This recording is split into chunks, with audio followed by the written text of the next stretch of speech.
focused on body positions for downhill. And then the next thing we can focus on, we've got some uphill coming along, is what to do with our body to get up more technical climbing terrain. So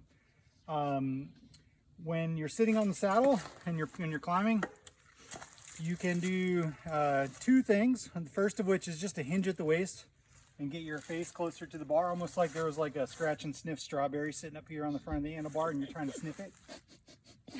Right? Okay, and so by doing that, we think of our center of mass.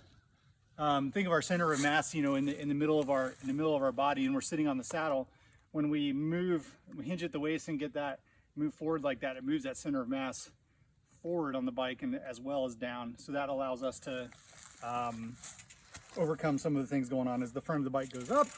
Center of mass needs to go forward. So that's one thing. The second thing you can do is you can move forward on the saddle a little bit. So rather than just sitting in your comfortable spot on the saddle, you can actually scooch up a little bit. It only has to be an inch or a couple of centimeters, just move up a little bit. Sit up here on the nose. It's not real comfortable, but you're only going to do it for a little bit.